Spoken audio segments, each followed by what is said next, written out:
Hey, what's up, everyone? Welcome into the Daily Insider YouTube channel. I'm Tom. Today, we have a very special guest going over a very special event. The one and only Mr. Johnny Avello, who you might think is in the Sports Betting Hall of Fame if you didn't know. He is over at DraftKings. Now, Johnny, I'll let you do the introduction. Why don't you tell everyone, our audience, who you are, where you came from, and where you're at now?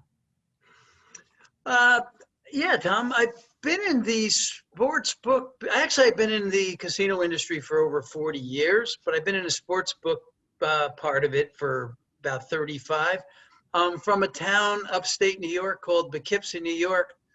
Came to Las Vegas when I was 24 years old, haven't left. Have worked numerous jobs in the casino industry, just on the table game side to learn that whole side of it. Then when I started in the sports book industry, I learned everything I could possibly learn in every aspect of that part of the business. And I'm still living in Las Vegas, but I'm working for DraftKings and I'm really enjoying it. And DraftKings, one of the few sports books in America with regulated odds out for the Oscars this year. You have been pretty heavy into this market for a while now. Why are you an advocate for the Oscars betting? Is it something you enjoy? Do you see potential for its growth in the future? I'm an entertainment guy, Tom. Uh, I've been around entertainment my whole life. I just love Broadway plays when I used to go to see them in the city all the time. I love music. I love to watch movies. I'm an odds maker, and so I've been making odds on things like The Survivor and American Idol and Dancing with the Stars and Emmys and Tonys and anything you can think of. I used to do some odds for Us magazine on couples who would get married, who'd get divorced. So I've been doing it for quite some time, and I was doing the Oscars. I've been doing the Oscars actually for about 28 years or so, Wow. and I never was able to take a bet on it. And came to DraftKings, and we were able to offer it now in some markets, and I'm really excited about it. So I know New Jersey, it's regulated. Indiana too. Are those the only two states? Or I read somewhere maybe Michigan was on board. Correct. Yeah, we're looking at some others. Hope to have a few more on board by the time the weekend comes. So it's funny because I'm a sports journalism and theater arts major, and it feels like this world kind of collides the two. What do you look for though when you set odds for this particular event? Because it's a lot of subjectivity with voting for these awards and who's determined the winner. So what do you look for when you're setting odds? Is there historic trends you look for? Is it just the eye test when you view a film, you say, this is the one? What is your take on how odds are set for this market? Well, that's interesting because when I watch a film, I don't ever say this is the one, but I do say this is going to be nominated. And if I have a strong feeling on that, then that's something certainly on my radar. I've always talked to people in the Hollywood community, kind of get a pulse of what they're thinking. But it is about not only handicapping the movie, it's about handicapping the people who are handicapping the movie. So, you have to, that everybody gets to vote on the movie. When it comes to the actors and actresses, they get to vote on those certain categories. There's about I think there's more than 7,000 Oscar voters now. At one time it was 7, it might be 9,000 now. I just kind of been doing a long time, and I kind of have a good feel on where I think some of the money's going to go. And that's not always the winner, but I just kind of keep track of what the pulse is out there on each and every category. You see some lines move. As an example, I saw Carrie Mulligan had minus value. She's now plus 125 for Best Actress. Ma Rainey's Black Bottom for costume design was, I believe, minus 150. That's now minus 500. Is the odds changing? Is that due to the public wagering, or is that just based off the pulse that you're reading? No, that's the public wagering. Once we put the lines up and they move, it's because of money coming in. Now, Carrie Mulligan, a lot of people thought she would win this category. I didn't feel that way. I always thought that Viola Davis was probably the one to beat, with Frances McDormand in the hunt and Andrea Day. But, Andrea Day went and won the Golden Globe, so she took a little bit of money. But I think it's coming back towards Viola now. We are seeing some money on her. And I was actually wondering, because I thought Andrea Day, of all the actresses nominated, I thought she had the strongest performance. but she's in a class with heavyweights. And I compared it to when you're facing Mulligan, Davis, and McDormand in the Academy Awards. It's almost like facing Brady and Manning in the Super Bowl. So does the name recognition hurt Day's odds entering Sunday's event? Well, she's, it's kind of first time in a role like this. And sometimes you get there. If it was rookie of the year, I think she'd be in good shape. But, unfortunately, you mentioned it, she's going up against the three heavyweights. In the supporting side, I think, she would have a better chance because you'd see a lot of surprises there. But in this category, boy, it's going to be tough to jump over those three. What is the one bet that might hurt the books the most? What is the movie or the individual that could win and you wake up Monday and go, crap? Bozeman has taken quite a bit of money. I can't see him losing. We opened him up a really short favor. I mean, really short, and he's just getting shorter. So he just feels like the winner. If I had to pick out one winner that I thought, is going to win, there's a couple actually. I think in the director category, even the supporting actor, there's a couple of really strong favorites I think get there. But he's one I would, I kind of penciled him as a winner months ago. Mank had 10 nominations, and that is the most of any movie entering this year's Oscars. When I go through all the categories, though, I really feel there's only one or two that they're definitely going to win. What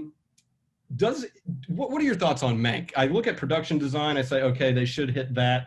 And then there's a couple that they could win as an upset. Best cinematography comes to mind. What is your thought on Mank this year and the fact that they're getting 10 nominations?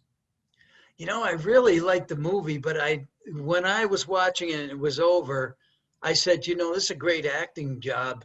And they did do a good job cinematography and directing, but I didn't feel like everyone would like that movie. I thought it was over the heads of some. My mother included. Yeah, and just didn't think that I thought it'd be nominated, but I didn't think it would win. And you're right, it's going to probably win a couple, but it's going to be some of the more outline, nominations. We'll go through some categories now and kind of get your take on who you like here. I watched Nomadland. It was one of the last films I viewed, and I thought it was the best picture of the year. I think the minus 670 is more than justified. Chloe Zhao also for Best Director. Of the 6 nominations, I believe Nomadland is favored to win 5 categories. What is your take on that movie? And if you had to bet on Nomadland, which category do you feel most comfortable with it winning? That's interesting. It certainly has a good chance to win Best Movie and probably will go on to win Best Movie.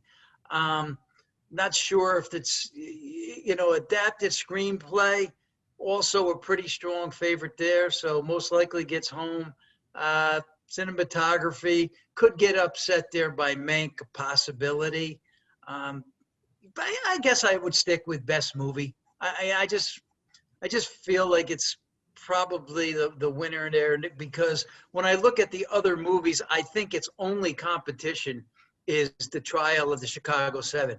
I personally like The Trial of the Chicago 7 as the best movie this year, okay. But I didn't think it would be Nomadland. So, sometimes that's where this handicapping the players comes in and not putting your own opinion into it. Well, I'm going to ask you for your opinion here. Who did you think had a better performance of Sacha Baron Cohen in The Trial of Chicago 7 or Maria Bakalova in Borat's subsequent film? I think I don't know. That's a tough one. Not a lot of people like Sasha's movie. I'm not talking about The Trial, but the other one. And Sasha's, what was it called? Sasha's Borat movie? Yes. Yeah. Not everyone liked it. I know my wife didn't like it. I liked it. I thought it was funny. I guess if you're a Republican, maybe you didn't like it either. Right. As an independent, I thought it was great. Maria Bakalova really threw me for a loop how great she was in that role. That's why, and I see her odds are she could pull off an upset. Do you think she could win Best Supporting Actress? And if not, who do you like in that category?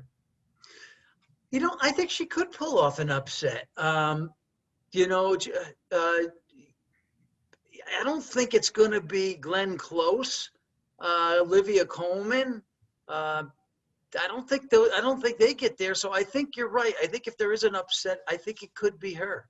And Minari was a movie that's got some buzz, but I'm not sure it was watched by a lot of people this year. It wasn't a movie you could watch streaming. You had to go to the movies, or you had to buy it, or get it on Redbox or somewhere else. And a lot of people were watching these other movies through streaming methods. So she may have been viewed more than the girl from Minari was. It's actually funny that you bring up the streaming and movies. Some movies in theaters, some aren't. Because as I'm trying to get all these movies together to watch, I realized quickly I needed about 5 different streaming accounts if I was actually going to watch all of these movies. So do you think that actually has anything to do with maybe the public betting on certain movies that they don't have access to? I know Judas Black Messiah, The Father, Minari, as you mentioned, they were really only available for a $20 rental. And then you had movies like Nomadland, which was, if you had Hulu, free. So do you think maybe it being difficult to access these movies for the public has an impact on betting? I think so. Promising Young Woman was another one that was hard to see. That's one you had to pay for. And people are already paying for, like you mentioned, the Netflix and their Hulus and their Amazon Primes. And so, they don't want to pay extra to see a movie. I think the trial of Chicago 7 was one of the first I saw. Sound of Metal, Judas and the Black Messiah, and then Nomadland. Minari was tough and Mank. Minari, The Father, and The Promising Young Woman all were more difficult to see. And it very well may hurt their chances of winning because people didn't have access to them. I'm going to go through some heavy favorites, and you tell me which one you think is the best of these heavy favorites. We've already gone over Chadwick Boseman and Nomadland, so I'll leave those on the sideline, along with Yoon Ye-jung. I hope I'm pronouncing that right, for Minari. She was great in that. So we have Daniel Kaluuya in Judas Black Messiah. I thought he was great. He's minus 2,000. You have Soul at minus 5,000 for best animation. You also have Tenet for best visual effects at minus 560. I feel those are all strong contenders to win their respective categories. Of those 3, which do you have the most conviction in on betting? Okay, you mentioned Tenet for visual effects. And what else? What was one of the others? Costume design, did you mention? No, Soul for animated, minus 5,000. Yeah. And then Kaluuya in Judas Black Messiah for best supporting actor. Yeah. Well, I would say Soul is, I can't see Soul losing out here, to be honest with you. And so I would say Soul. Soul could be probably one of the biggest favorites. I think it is one of our biggest favorites, and I just can't see that losing. So I would say that's probably more likely to win. And then Kaluuya for the Black Messiah is right there, a good solid second, third choice to also win. Yeah, I think his speech, I think it was in the second act or third act of that movie, was just fun. I thought that won it for him right there. Let's go through some upsets that I think might be worth a shot here. We mentioned Andra Day at plus 600, possibly worth a look in a very strong Best Actress category. I look at Collective as the best documentary I saw this year. My Octopus Teacher, it was fantastic. Actually started out at plus value. I then saw it was minus 335. It's now minus 500. I still like Collective at plus 800 as the best documentary. What is your take on that, on those nominations in best documentary? Sometimes what happens is the play goes one way, but that doesn't necessarily mean that it's going to win.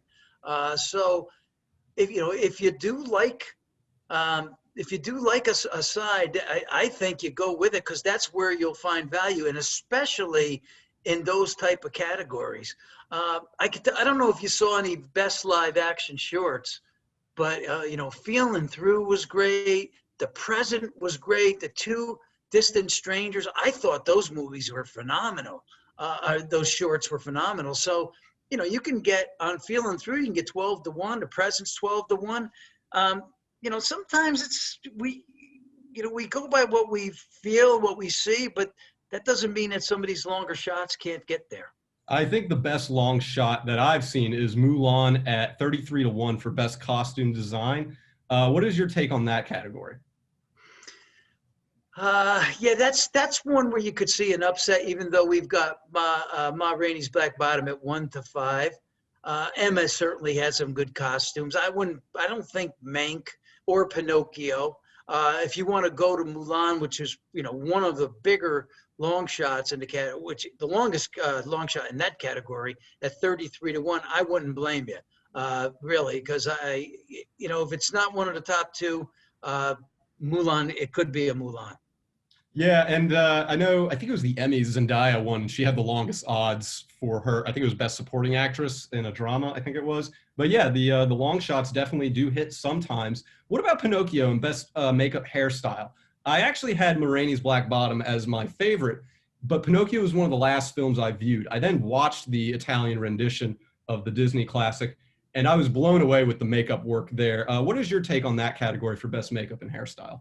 I thought Ma Rainey's Black Bottom was the best for that, to be honest with you. So even though, that's a pretty chalky number for us, 1 to 6 is actually more than that, minus 670. So yeah, I don't see Emma, I don't see Mank, and I don't see Hillbilly Elegy. So it's one of those two, but I think it's Black Bottom. Best film editing, I've noticed Sound of Metal went from minus 134 to minus 118. And the reason I bring this up is because I thought Nomadland and Promising Young Women have pretty good odds to test in this category. Are you sold on the film editing going to one of the two favorites, one being Sound of Metal, one being Trial of the Chicago 7? Or do you think a film like Nomadland, Promising Young Woman, or even The Father, a film that deals with character and setting jumbulation, to where the film editing is almost needed for an audience to follow such a confusing story? Do you like one of the two favorites in best film editing, or would you be willing to go out on a limb and take one of the other three mentioned? I'll tell you why I'd be willing to go out on a limb here with like a Nomadland. Sometimes when these films get on a roll on Oscar night and they start winning everything, it's almost like they were checked off. The boxes were checked off for that film. So if Nomadland's going to have a big night, it's going to win cinematography and it's going to win, best movie, and it's going to win adapted screenplay. That's where I would probably look for at 6.5-1. And then the last long shot that I really like, it's probably my top upset pick right now, is Hussevik for best original song. And I saw it was 4-1. And I woke up this morning, it was now down to plus 350, while Speak Now in One Night in Miami went down from minus 200 to minus 155. So There is some action right now in Hussevik. And the reason I liked this song, other than it was brilliantly sung and beautiful to listen to, was because of all the nominations. It's the only one that is a pivotal device for the plot of the story to move forward. And then it's actually revealed in the climactic moment of the third act. And none of the other films, although the songs were good and they had strong messages, they weren't necessary catalysts for the plot to move forward. What are your thoughts on Hussevik? Do you think Will Ferrell being in the movie might actually hurt its odds in the eyes of the Academy? Because this is a very intriguing category for me. Yeah, Eurovision Song Contest, Song of Ice and Fire, plus 350-1. That is pretty good value. One thing about this original song is, I think I have a really great ear for music, and I can tell you when I think something's good or it's going to make it. But in the Oscars, it doesn't work that way. Right. The best original song is it's just so open for it's subject for so many people to vote on this that have a different ear and a different way interpreting what should win. So yeah, I wouldn't disagree with you here. If you were looking there, I wouldn't blame you one bit. I don't know if Speak Now, One Night in Miami needs to be too strong of a favorite. Probably should be. We did take money on that early, but maybe that should be, maybe even money 6-5. And then the life ahead could be your winner. But I like what you're looking at. I think the good option. Thanks. Anytime the great Johnny Avello tells me he likes what I'm thinking, I'll take that. I'll take that in stride. Best international film. I want to talk about another round real quick because it jumped. The odds went through the roof. It was minus 500 at one point. I think it grew even higher. Now I don't have the odds in front of me, but I think it went up even more than that. I also felt that another round could have been, it got snubbed, I think, of all the movies. It could have probably been nominated for original screenplay, best actor, Mads Mikkelsen. It's just strong contenders to go up against. So I understand why some of these weren't nominated. But I felt another round is a strong pick at minus 500. Those odds are now gone. So what are your thoughts on another round? Did you see it? What were your thoughts? For me, I thought it was Mads Mikkelsen's greatest performance, considering he usually plays a supernatural villain, and he was just playing a teacher who drinks. So what are your thoughts on that movie? I've seen him in some other films too, and I really like him as an actor. I did see this movie, and I really liked it a lot. Yeah. Held my attention the entire time, and I just thought the film, the way it was created, it was just so entertaining to me, and it had one of those endings that where everybody lives happily ever after, and everybody always likes to see that also. Yeah, I might learn jazz ballet just to just to mimic that. Well, no, I should take that back. It wasn't totally happily ever after, but for the most part, it was. Yeah. No spoilers. It could go either way, depending on which characters you liked. All right. So of everything we've discussed in the Oscars, all these different categories, upsets, possible long shots, favorites we like. What to you is the bet of all the bets? If you had to put one down, who do you think is going to win what category? Also, which favorite would you fade? I think Chadwick Boseman is probably my top favorite, even though his odds don't reflect that. You still got to lay quite a price there at minus 1667, because there's others. We mentioned Soul, where you got to lay 50 to win one. Is that more incentive to take him though? Because you saw Chadwick Boseman was minus, he was what, 1 to 25, 1 to 20. Now you see his odds go down. So is that more incentive to take Boseman? It's still a hefty price to lay. If he did get upset, you're gonna get burned. Right. Putting up 16 to win one. But I still think he's. I think Anthony Hopkins has gained a little bit of momentum, and let's face it, he was great in the movie. Yes. But I think it's Chadwick Boseman's time. Unfortunately, he's not here to collect the Oscar, but I think he's going to win. I think the most, and I'm looking at mostly of the main categories. I think Carrie Mulligan's probably the most vulnerable favorite at plus 1.25, because there's two ladies right behind her that can certainly upset her. And I mean, honestly, I don't know if you saw Pieces of a Woman, but Vanessa Kirby I thought was fantastic, and she's at plus. She has the furthest odds. And so, yeah, I think that's one of the strongest categories this year, absolutely. And you mentioned Chadwick Boseman unfortunately won't be able to join the party this Sunday. If he wins, he would join Peter Finch and Heath Ledger as two actors who won Best Supporting Actor or Best Actor, who passed a little before their time. So we'll see what happens. All great stuff. So again, Avello, he says, fade Carrie Mulligan. If you had to pick a favorite to fade the Best Actress favorite, which is Carrie Mulligan right now. But Best Actor, Chadwick Boseman at minus 1667 is his best bet. And also, real quick, what time do the betting markets close on Sunday? They'll close right when the show goes off. Now that's 5 o'clock my time. That's probably 8 o'clock back east. So depending on where you are, but we'll close it when the show starts. Awesome. And then real quick, Mr. Avello, could you tell the audience who's listening, could you tell them kind of where to find some of the social platforms you have, or some Oscars related betting content that you guys have with DraftKings? Yeah, go to our site. One thing is so great about the DraftKings site, and I always say go to sportsbook.draftkings.com. That's the easiest way to get there. But when you get there, you can see all the content that we offer. Now, you can't make bets unless you're in some of the jurisdictions that not only offer sports wagering, but they need to offer this particular entity. And like we mentioned, there's only a couple for the Oscars this year, but everybody can play in a free pool. And we got a free Oscar pool. It doesn't matter if your jurisdiction is legal or not. So go to our site, go to the free pool, play in the Oscars and all the other free pools we put up on a daily basis.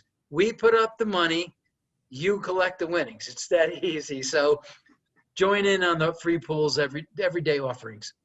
Awesome. Great stuff. Johnny, thank you so much for coming on here to talk a little Oscars. Hopefully this market continues to grow because I really enjoy doing it. So do I. Thank you very much. And for all you listening, in case you were wondering, I watched, 38 films at 71 and a half hours to get ready for this event. So just in case you're wondering what my credentials are, they're right there. So thank you all for listening. Thank you all for tuning in, checking out our Oscars preview with Mr. Avello. Please be sure to like, subscribe, comment, do whatever you have to do. Follow us on social, but most importantly, get your bets in for the Oscars and make some money. Until then, see you next time. Good luck.